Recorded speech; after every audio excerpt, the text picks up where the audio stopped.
Hello, my name is Len Davis. I'm a senior partner in the Doylestown, Pennsylvania law firm of Drake, Hileman Davis, P.C.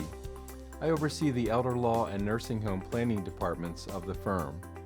In this video series, we are discussing how to qualify for Medicaid benefits while preserving an inheritance for your children. If you or a loved one may need skilled nursing care in Pennsylvania, now or in the future, this video is for you. To clarify, in this video, we will be talking about Medicaid for individuals over the age of 65. There are other Medicaid programs for other people, but in this video, we will only be talking about Medicaid for seniors. In our first video, we covered some important introductory and foundational topics about Medicaid. If you have not watched that video, I recommend that you go back and watch it first before watching this video. In this video, we will cover how to become eligible for Medicaid benefits. All dollar figures mentioned in this video are based on 2020 law, and there's a brief disclaimer. This video is for general information purposes only and is not intended to provide legal advice.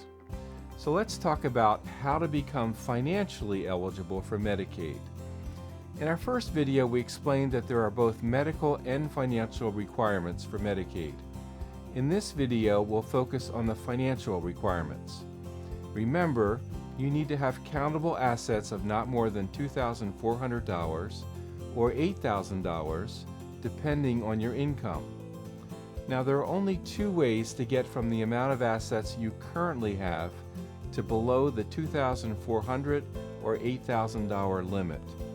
You can spend down your assets, that is on things other than nursing home costs, including the purchase of exempt assets, or you can transfer or gift your assets, or both. But the rules are very complicated and there are many traps for the unwary. I like to say that Medicaid is not a do-it-yourself project. You'll need a qualified elder law attorney to safely navigate the legal minefield. We use proven strategies designed to get you eligible for Medicaid while preserving maximum assets for you, your spouse, and your loved ones. The first main strategy is to spend down assets in addition to paying nursing home. We are trying to eliminate excess resources. There are smart ways to spend down your resources. Here are some of the most important ways. First, you can pay off debts. The most important kind of debt that we like to pay off is medical debts. But we can also pay non-medical bills, including home mortgages. But here the timing is critical. Spending down on non-medical expenses or debts impacts the Medicaid eligibility date and the authorization of retroactive benefits, potentially leaving a gap period requiring self-pay. Now, we can also purchase excluded assets, goods, or services. And here are the top 9 such purchases. First, we can pay for a prepaid funeral or an irrevocable funeral reserve. We'll talk about that in my next video. Second, we can purchase Medicaid qualifying spousal annuities. This is a very important topic, again, for another video. Third, we can buy clothes, eyeglasses, medical equipment, furniture, computers, even a TV. Almost any tangible personal property qualifies. Fourth, we can buy a new car. Fifth, you can buy a new residence, especially for the community spouse. Sixth, you can pay the entrance fee for a continuing care retirement community for the community spouse. Seventh, you can purchase a life estate in someone else's home. However, you must live there for at least 1 year, and the purchase price must be actuarially sound. Eighth, you can pay legal fees in order to obtain Medicaid benefits, something I highly recommend. Number 9, you can repair or improve other exempt assets. For example, your residence. You can pay for new windows, for roofing, siding, plumbing, a new furnace, an HVAC or hot water heater, especially where there is a community spouse. And you can also make car repairs.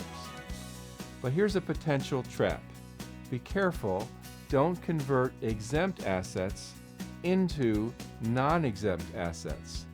You can do that by selling your residence or car and not purchasing a new residence or a new car.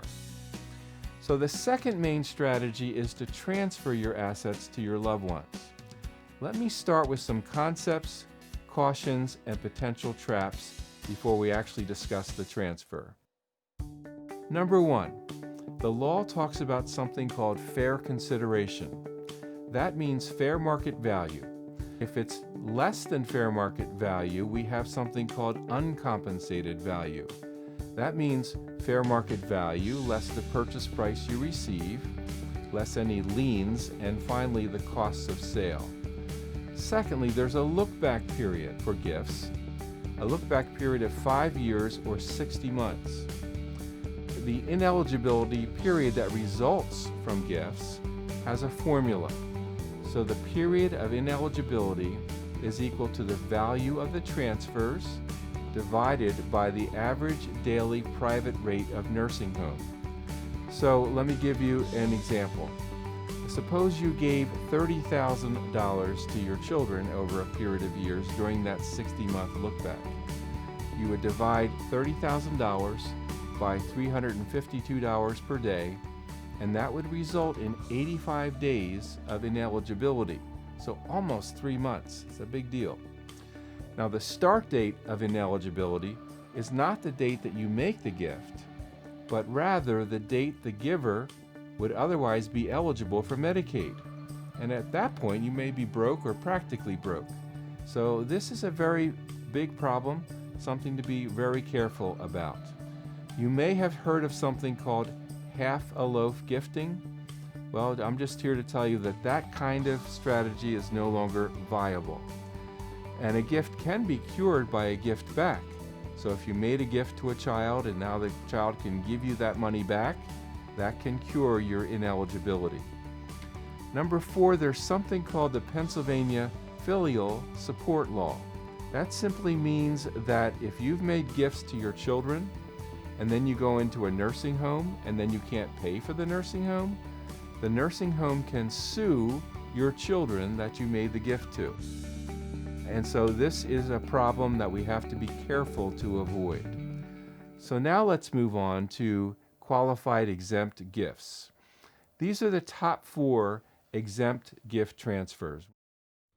Number 1, your residence.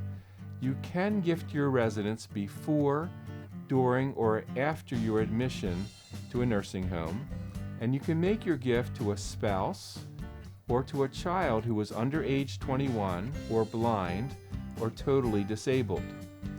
There's also a special kind of gifting of your house to a caregiver child. Now this is a child who's resided in your home for 2 years and provided care to you that allowed you to stay out of the nursing home for that 2-year period.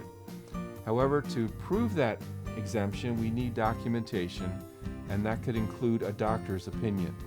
I want to clarify that this exemption applies only to children, not to grandchildren or others. And then there's another exemption in addition to caregiver child for siblings.